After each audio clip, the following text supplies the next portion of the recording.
नमस्कार मित्रांनो, मी गौतम वावळ माझ्या यूट्यूब चॅनलवर आपणा सर्वांचं अगदी मनापासून हार्दिक स्वागत करतो. मित्रांनो, आजचं आपलं कॅप्शन आहे, आमच्याशिवाय राजकारण होऊ शकत नाही.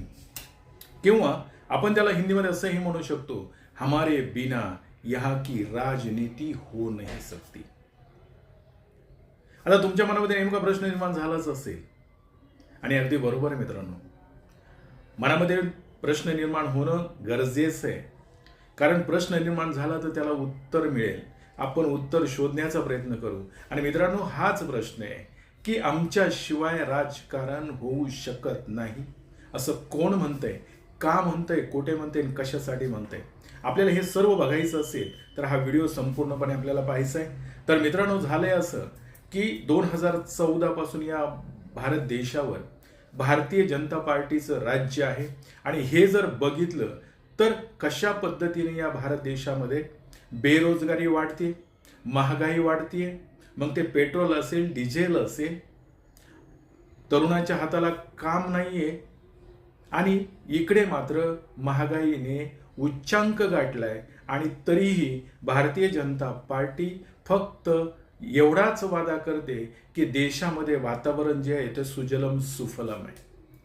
आणि लोकांना एका विशिष्ट विचारामध्ये गुरफटण्याचं काम ही जर भारतीय जनता पार्टी करत असेल, आणि आपल्या सर्वांनाच माहिती आहे भारतीय जनता पार्टीचा अजेंडा किंवा त्यांच्या राजकारणाचा बेस जर म्हटलं तर फक्त आणि फक्त हिंदुत्व किंवा धार्मिक वातावरण निर्माण करून लोकांना भावनिक बनवणं आणि त्यावर निवडणुका जिंकून नेणं, आपलं राजकारण करणं, हा भारतीय जनता पार्टीचा बेस आहे. आणि हे जर बघितलं तर भारत देशामध्ये असलेल्या विविध राज्यांमध्ये भारतीय जनता पार्टीच्या विरोधात असंतोष आहे. परंतु यामध्ये पंतप्रधान जे आहेत ते फक्त मन की बात करतात, जन की बात ऐकत नाहीत. कुठली महागाई वाढत चालली, कशा पद्धतीने चालली, जनता कशी त्रस्त आहे, हे मात्र त्यांना बघायला वेळ नाही. मग ते अशा कोणत्या विश्वामध्ये राहतात की त्यांना या भारत देशामध्ये असलेल्या सर्वसामान्य जनतेचे जे काही हाल आहेत, जे काही घराणे आहेत किंवा जे काही विषय आहेत ते मात्र बघायला वेळ मिळत नाही. आणि ते सांगतात की भारत देश हा प्रगती करतोय, भारत देश महासत्ता होतोय. हे कशाच्या बेसिसवर?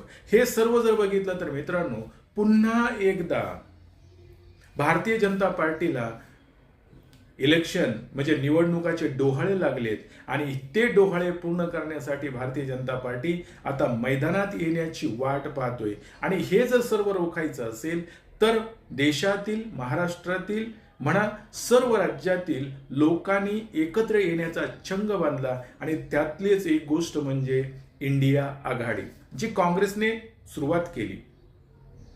परंतु या इंडिया आघाडीमध्ये येत असताना सर्व पक्षांना एकत्र आणणं, समविचारी पक्षांना एकत्र आणणं, निधर्मी पक्षांना एकत्र आणणं, आणि जो काही आज भारतीय जनता पार्टी हा जातीवादी पक्ष आहे याला सत्तेतून बाहेर खेचणं, ही एक ध्येय ठेवून सर्वांनी एकत्र येऊन ह्या भारतीय जनता पार्टीचं सरकार उद्ध्वस्त करणं किंवा पुन्हा सत्तेमध्ये येऊ न देणं, हे ध्येय साध्य करण्यासाठी महाराष्ट्रामध्ये किंवा महाराष्ट्रामध्ये असलेला जो राष्ट्रवादी पक्ष आहे, शिवसेना पक्ष आहे, काँग्रेस पक्ष आहे, या सर्वांनी एकत्र येऊन शेवटी काहीही झालं तरी समविचारी पक्षांनी एकत्र येणं गरजेचं आहे आणि भारतीय जनता पार्टीला रोखणं गरजेचं आहे. म्हणून जेवढे समविचारी पक्ष एकत्र येतील त्या सर्वांना एकत्र घेणं.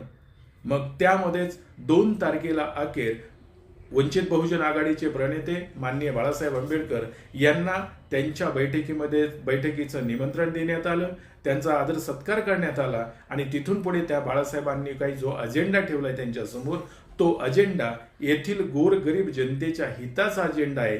आणि तो त्या सर्व लोकांनी एकत्र येऊन किंवा ज्यावेळेस आपल्याला इलेक्शनला लोकांच्या समोर जायचंय त्यावेळेस आपली मतांतरं असली पाहिजेत आणि ही सर्व मतांतरं आपली एक असली पाहिजेत, आपलं मत एक असलं पाहिजे किंवा चारही पक्षाचा अजेंडा जो आहे, चारही पक्ष ज्यावेळेस इलेक्शनमध्ये लोकांच्या जातील त्यावेळेस त्यांचा सूर हा एक असला पाहिजे. या हेतूने बाळासाहेबांनी या लोकांसमोर आपला 31 पॉइंटचा अजेंडा किंवा 31 प्रश्नावली त्यासमोर ठेवली आणि त्यांना सांगितलंय की यामध्ये आपण कॉम्प्रोमाइज करूया की हे कोणाची या मताविषयी किंवा हे जे काही पॉइंट आहेत यावर कोणाचं मत काय आहे, म्हणजे कुठल्या पक्षाचं काय मत आहे हे सर्व जाणून घेऊन आणि त्या ठिकाणी कशा पद्धतीने वाटाघाटी करता येतील.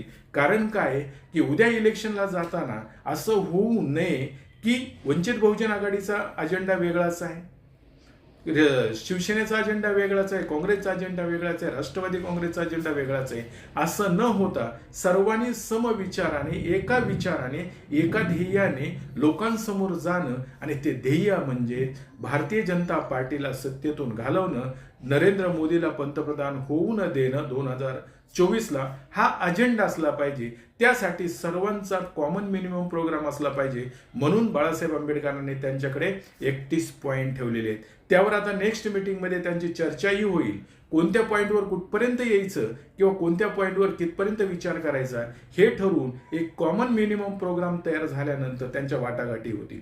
आता मित्रांनो, इलेक्शन म्हटलं किंवा निवडणूक म्हटलं की तो आपल्या डोळ्यासमोर येतं की लोकसंख्या आणि लोकसंख्येमध्ये त्या ठिकाणी असलेले वोटर किंवा मतदान करणारी मंडळी आणि सगळ्यात महत्वाचा फॅक्टर म्हणजे या भारत देशामध्ये असलेली जात आणि धर्म. आणि मग आपण देशाचा विचार करत असतानाच आपण प्रथमतः महाराष्ट्राचा जर विचार केला तर जशा देशामध्ये विविध जाती धर्म आहेत त्याच पद्धतीचं महाराष्ट्रामध्ये सुद्धा आहेत. मग महाराष्ट्रामध्ये हिंदू राहतोय, मुस्लिम राहतोय, ख्रिश्चन राहतोय, SC राहतोय, ST राहतोय. ही सर्व जर मंडळी बघितली तर विविध जाती आहेत, धर्म आहेत. आणि मग यामध्ये जर इलेक्शन जिंकायचं असेल तर प्रत्येक पक्ष आपली स्ट्रॅटेजी तयार करतो की जसा आज भारतीय जनता पार्टीची स्ट्रॅटेजी काय, हिंदुत्वाचा मुद्दा, धार्मिक मुद्दा, देवधर्माचा मुद्दा आणायचा पुढे, लोकांना त्यामध्ये गुरफडायचं, भावनिक बनवायचं आणि आपलं इलेक्शन जिंकायचं आणि सत्ता पुन्हा हस्तगत करायची. हा भारतीय जनता पार्टीचा अजेंडा आहे. पण यामधून भारतीय लोकांचं किंवा महाराष्ट्रीयन लोकांचं हित होतंय का? आणि हे 2014 पासून महाराष्ट्रातील या देशातील जनता पाहते. 10 वर्ष झाले यांच्या हातामध्ये सत्ता आहे आणि या 10 वर्षामध्ये यांनी काय दिवे लावलेत हे सुद्धा जनता पाहते. जनता त्रस्त झाली आणि म्हणून या जनतेला त्यांचे मुद्दे किंवा त्यांचे पॉइंट कळले पाहिजेत. धर्म किंवा जात ही किंवा देवधर्म हे माणसाला जे गरज आहे, ज्या नीड्स आहेत त्यांचं भागत नाही हे मात्र सत्य आहे.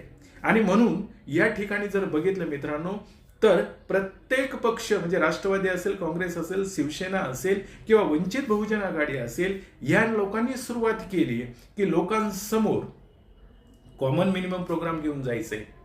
आणि त्याची सुरुवात बाळासाहेब आंबेडकरांनी ज्यावेळेस 31 पॉइंट दिलेत त्याच्यावर सर्वांनी विचार करायचा आहे. आणि बाळासाहेब आंबेडकर असंच सर्व समाजामधील घटकांमध्ये जात आहेत.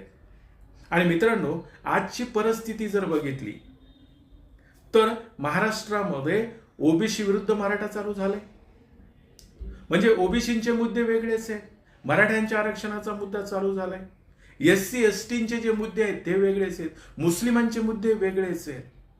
आणि इलेक्शन जर जिंकायचं असेल तर कोणत्याही पद्धतीनं निम्म्यापेक्षा जास्त मतं किंवा वोटिंग आपल्याला मिळालं पाहिजे, हा फंडा आहे साधा.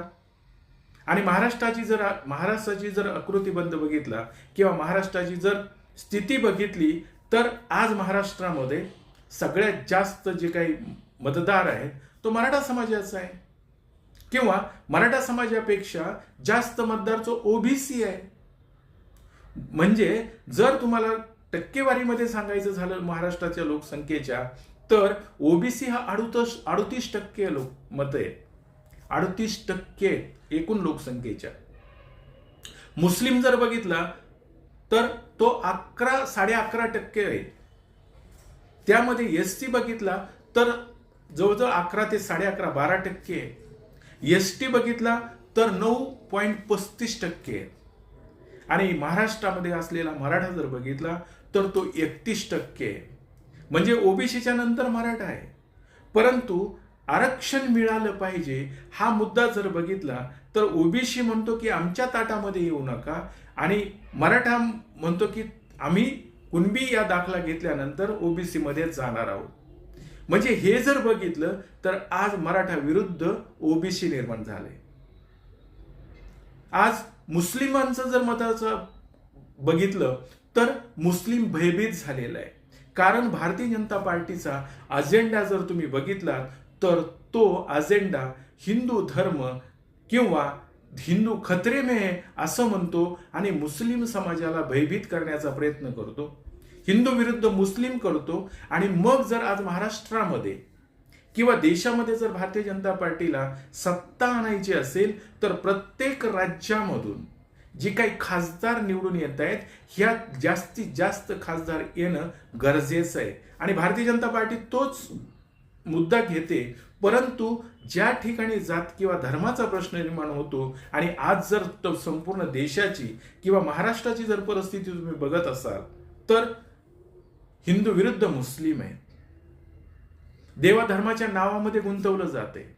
परंतु देशाचा विकासाचं काय तर विकास हा कोणालाच सापडत नाही. सर्वसामान्य जनता त्रस्त आहे. लोकांच्या हाताला काम नाही. शेती माल जर बघितला तर त्याला भाव मिळत नाही. शेतकरी त्रस्त आहे, कारखानदार त्रस्त आहे, लोक इथून सोडून जात आहेत. हे सर्व जर मुद्दे बघितले आणि फक्त महाराष्ट्रावर कॉन्सन्ट्रेट करायचं बघितलं तर महाराष्ट्रामध्ये असलेल्या 48 जागा लोकसभेच्या ह्या जर जिंकायच्या असतील की ज्याची भर लोकसभेमध्ये किंवा देशामध्ये सत्ता आणण्यासाठी होणार आहे, हे जर बघितलं तर भारतीय जनता पार्टीला जर आज हरवायचं असेल तर कोणत्या मुद्द्यावर भारतीय जनता पार्टी महाराष्ट्रातील जनतेला मला मतं द्या असं म्हणणार आहे. भारतीय जनता पार्टीने एक मोठं काम केलंय की मंदिर बांधून ठेवलंय. मंदिराचं काम अर्धवट आहे आणि ते आता पूर्ण होईल. पण कधी आता इलेक्शन आले आणि त्यासाठी भारतीय जनता पार्टीनं हा एक मुद्दा आणलायच पुढे की राम मंदिर बांधले आम्ही. तुमच्या देवाचं मंदिर 500 वर्षापासून बांधलं जात नव्हतं ते आम्ही बांधले. परंतु त्यातून लोकांची प्रगती काय, भावनिक मुद्दा केला जाणार आहे. पण ह्या भावनिक मुद्द्याला या महाराष्ट्रामध्ये असलेला ओबीसी समाज आता बळी पडेल का हा महत्वाचा प्रश्न आहे. कारण जर मतं घ्यायची असतील तर मतं देणारी लोक त्या ठिकाणी तयार असली पाहिजेत किंवा त्यांच्या मुद्द्याला सपोर्ट करणारी लोक त्या ठिकाणी पाहिजेत. 38% असलेला ओबीसी आज भारतीय जनता पार्टीला मतदान करेल का? त्यांनी तर प्रकाश शेंडगेंनी तर सांगितले की आम्ही आमचा पक्षच ओपन करतोय, आता आमचा पक्ष निर्माण करतोय लोकसभेच्या इलेक्शनच्या अगोदर आणि आम्ही स्वतंत्र लढणार आहोत. कारण काय होते, भारतीय जनता पार्टीला सपोर्ट करणारे महाराष्ट्राचे मुख्यमंत्री एकनाथजी शिंदे हे मराठा समाजाला मी आरक्षण देणार आणि त्यांना आरक्षण हे ओबीसी मधून दिलं जाते. कारण त्यांच्या नोंदी ज्या कुणबी आहेत ह्या एकदा जर त्यांना सर्टिफिकेट मिळालं तर त्यांना ते आरक्षण ओबीसी मधूनच मिळते. म्हणून आता ओबीसी समाज हा एकनाथ शिंदेच्या विरोधात जातोय. छगन भुजबळ तेच सांगतायत की मराठा समाजाने सेपरेट आरक्षण घ्यावं, आमच्यामध्ये येऊ नये. आणि मग मराठा विरुद्ध ओबीसी हा संघर्ष पेटलेला आहे. म्हणजे भारतीय जनता पार्टी ओबीसी कडे जात असेल तर मराठा त्यांच्या विरोधात जाणार आहे. आणि मराठ्यांकडे जर भारतीय जनता पार्टी त्यांना सपोर्ट करत असेल तर 38% ओबीसी हा विरोधात जाणार आहे. मग भारतीय जनता पार्टी संभ्रमात आहे की आता आपण काय करणार आहोत. कारण एक धरलं तर एक पळतंय अशी परिस्थिती या महाराष्ट्रामध्ये तयार झाली. आणि हे समजून सांगण्यासाठी बाळासाहेब आंबेडकर महाराष्ट्रामधील ज्या कम्युनिटी आहेत, म्हणजे मराठा कम्युनिटी असेल, ओबीसी कम्युनिटी असेल, एससी असेल, एसटी असेल, मुस्लिम असेल, या सर्वांना ही गोष्ट समजून सांगतायत की आत्ता मुद्दा, कारण जर भारताची स्थिती बघितली तर भारतामध्ये हिंदू विरुद्ध मुसलमान केलं जातंय. का केलं जातंय तर मुसलमानही तेवढाच धार्मिक आहे आणि हिंदू सुद्धा तेवढाच धार्मिक आहे. आणि या धार्मिकतेचा फायदा धर्मांध शक्ती घेत आहेत आणि या दोघांवरही राज्य करतायत आणि दोघांचंही नुकसान करतायत. आणि म्हणून आत्ता जो काही महाराष्ट्रामध्ये वाद आहे मग तो 31% असलेला मराठा समाज जरी भारतीय जनता पार्टीच्या बरोबर गेला तरी त्यांना जो काही आकडा गाठायचा आहे लोकसभेमध्ये सत्ता आणण्यासाठी, तो फक्त 31% मतावर जाईल का? किंवा त्यांचा 31% मत जर त्यांना मिळाली, संपूर्ण मराठा समाज जरी त्यांच्या बरोबर गेला तरी ओबीसी त्यांच्या बरोबर जाईल का? आता जाणार नाही. एसटी जाईल का? जाणार नाही. एससी जाईल का? जाणार नाही. आणि मुस्लिम जाईल का? जाणार नाही. हे सर्व बघितलं तरी त्यांचं सरकार येऊ शकत नाही. आणि जरी समजा ओबीसी त्यांच्या बरोबर गेला की मराठा त्यांच्या विरोधात जाणार आहे, कारण आता दोन्हीही एकमेकाच्या क्रॉस आहेत आणि ही सर्व मंडळी हिंदू म्हणून एकत्र आहे. परंतु आज धार्मिकतेचं वातावरण शिल्लक नाही, तर आज आपल्याला मिळवण्यासाठी किंवा आपलं जगणं महत्वाचं आहे हे लोकांच्या मनात समजायला लागले किंवा लोकांना हे कळायला लागले. धर्म हा असला पाहिजे, ती भावनिक गोष्ट आहे, परंतु आज जगण्यासाठी मराठा समाजाचं आरक्षण जे चाललंय ते धार्मिकतेवर येणार नाहीये, त्यांना ते मिळवावंच लागणार आहे. आणि त्यामुळे ओबीसी विरुद्ध मराठा आज संघर्ष निर्माण झालाय. आणि या धार्मिकतेमध्ये जर धर्माच्या नावावर हीच मतं मागायला आली लोक, तर उद्या मुसलमान विरोधात जाणार आहे भारतीय जनता पार्टीच्या, एससी ही जातोय, एसटी ही जातोय, आणि ओबीसी विरुद्ध मराठा जे काही असेल भारतीय जनता पार्टीच्या त्याच्या विरुद्ध दुसरा जाणारच आहे. हे जर बघितलं तर बाळासाहेब आंबेडकरांनी या सर्व ज्या कम्युनिटी आहेत आता याच्यामध्ये मोठ्या असलेल्या, म्हणजे बाळासाहेब आंबेडकरांना तर ओबीसींनी आव्हान केले की बाळासाहेब आंबेडकर तुम्ही आमच्या बरोबर या, आम्ही आपण पक्ष स्थापन करतोय. याचा अर्थ भारतीय जनता पार्टीचा जो हिंदुत्वाचा अजेंडा, भावनिक हिंदुत्वाचा अजेंडा आहे किंवा धार्मिक अजेंडा आहे, याला आता महाराष्ट्रातला ओबीसी समाज हा जागा झालाय, त्याला खत पाणी घालणार नाही असं स्पष्ट दिसतंय.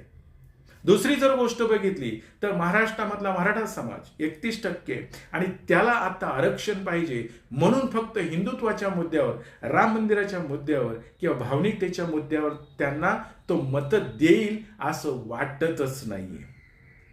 आणि हे जर सगळं राजकारण बघितलं तर मग भारतीय जनता पार्टीला आत्ता सत्तेपासून दूर ठेवणं सोपं आहे.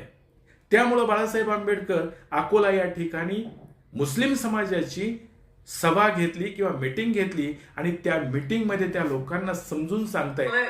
10 साल में दिखा दिया, कहीं भी उन्होंने बीजेपी की तौर से किसी एक मुसलमानों को उम्मीदवारी नहीं की और ये उस बात को उन्होंने कामयाब किया. दूसरी तरफ मैं समझता हूं कि आप लोगों के हाथ में दौड़ आया है और आप ये बता सकते हो कि हमारे बिना यहाँ की राजनीति नहीं की जसा हिंदू धार्मिक आहे, पण हिंदूमध्ये आता स्वतःचं अस्तित्व टिकवण्यासाठी, लोकांना आरक्षण मिळवण्यासाठी मराठा विरुद्ध ओबीसी झालाय. त्याच पद्धतीने आता जर मुस्लिम समाजामध्ये त्यांनी जर ठरवलं, कारण हिंदू धार्मिक आहे तेवढाच मुस्लिम सुद्धा धार्मिक आहे, आणि मग ह्या मुस्लिमांमधील लोकांनी ठरवलं, कारण उद्या जे काही आता महाराष्ट्रामधील 4 पक्षाची आघाडी होणार आहे, म्हणजे काँग्रेस, राष्ट्रवादी काँग्रेस, शिवसेना आणि वंचित बहुजन आघाडी, ज्या ज्या ठिकाणी हा कॅन्डिडेट हे लोक देणार आहेत, तर ते मुस्लिम समाजाला आव्हान करतायत. आणि ते आव्हान काय करतायत की धार्मिक गोष्टीकडे न पाहता निधर्मी किंवा सर्व धर्म समभाव मानणारे हे 4 पक्ष एकत्र येऊन जो कॅन्डिडेट देतील, ज्याच्याकडे वोटिंगचा शेअर जास्त असेल, त्याच्या बरोबर तुम्ही जर गेलं तर मोदीचं मतदान ऑटोमॅटिक कमी होणार आहे. आणि ते जर मतदान कमी झालं, महाराष्ट्रामधील 48 जागेमध्ये जर ते कमी पडले, म्हणजे त्यांनी जो टार्गेट केले तो जर आकडा त्यांचा महाराष्ट्रामध्ये कमी झाला आणि तुम्ही धर्म सोडून, म्हणजे धर्माच्या याच्यामध्ये पाशामध्ये न अडकता सेक्युलर लोकांच्या बरोबर आता चालणं गरजेचं आहे. आणि ते जर चालले तर प्रत्येकाचं अस्तित्व सेक्युअर राहील, प्रत्येकाला या ठिकाणी जगण्याचा अधिकार मिळेल. अन्यथा भारतीय जनता पार्टी जर पुन्हा सत्तेत आली, कशामुळं, तर मुस्लिम कम्युनिटी असेल, ही धार्मिकतेवर जर मतदान करणार असेल मराठा समाज धार्मिकतेवर मतदान करणार असेल, ओबीसी धार्मिकतेवर मतदान करणार असेल, पण आता ओबीसी आणि मराठ्यांचं मात्र धार्मिकतेवर मतदान जाणार नाही. ही मंडळी फक्त आणि फक्त आरक्षणाच्या मुद्द्यावर मतदान करतील. त्यामुळं मुस्लिम समाजाने सुद्धा हे डोक्यात घेणं गरजेचं आहे की धार्मिकतेचा मुद्दा बाजूला ठेवून सेक्युलर लोकांच्या बरोबर जाणं, ज्याच्याकडे मताचा शेअर जास्त आहे त्याला मतदान जर केलं तर भारतीय जनता पार्टीला हरवणं सोपं जाते. आणि म्हणून बाळासाहेब त्या ठिकाणी त्यांना सांगतायत की आणि तुमच्या हातामध्ये आता हे, कारण मुस्लिम समाज जर बघितला तर 11.5% महाराष्ट्रामध्ये, ओबीसी समाज तर आता भारतीय जनता पार्टी बरोबर जाऊ शकत नाही, SC ST ही जाऊ शकत नाही. आणि मग ज्या महाराष्ट्रामध्ये असलेल्या सीटा त्यांना कशा मिळणार आहेत? त्यामुळे बाळासाहेब सांगतायत मग ते फक्त कम्युनिटी फक्त मुस्लिमांनाच म्हणून नाही, परंतु मुस्लिम समाजाच्या समोर उभे आहेत म्हणून ते त्यांना सांगतायत की तुमच्या हातामध्ये आता गोष्ट आलेली आहे ती की तुम्ही असं म्हणू शकता यहाँ की राजनीति अब हमारे बिना हो नाही सकती, हे तुम्ही दाखवून द्यायची वेळ आलेली आहे. आणि हे ते फक्त त्यांनाच नाही येत म्हणत, तर ज्या ज्या लोकांना भारतीय जनता पार्टीपासून त्रास होतोय किंवा भारतीय जनता पार्टी त्रास देण्याचं धोरण ठेवते, सर्व लोकांनी जर असं येऊन म्हटलं तर त्या गटाने किंवा मग ओबीसी असेल, मराठा असेल, SC असेल, ST असेल, मुस्लिम असेल, सर्वांना आज म्हणायची ही वेळ आली की आमच्याशिवाय इथलं राजकारण होऊ शकत नाही. आणि बाळासाहेब हे प्रत्येक कमिटीला समजून सांगतायत. आणि सर्व धर्म समभाव मानणाऱ्या लोकांबरोबर, ज्यांच्याकडे मताची टक्केवारी जास्त आहे, यांच्याबरोबर जर तुम्ही केले, धार्मिकतेचा मुद्दा जर बाजूला ठेवला, तर मात्र भारतीय जनता पार्टीला हरवता येऊ शकतं. आणि त्यांना 2024ला सत्तेतून पाय उतार करण्यासाठी बाळासाहेबांनी असं म्हटलंय की आमच्याशिवाय राजकारण होऊ शकत नाही. मग हे मित्रांनो म्हटले ते बरोबर आहे की चूक आहे तेच तुम्ही मला सांगा. कॉमेंट्स बॉक्समध्ये कॉमेंट्स करा आणि ते नक्की कळवा. एवढं बोलतो आणि थांबतो. परंतु पुढचा व्हिडिओ जो पाहायचा आहे आपल्याला, नवीन मुद्दा, नवीन विचार पाहायला सुद्धा विसरू नका. एवढं बोलतो, थांबतो. धन्यवाद.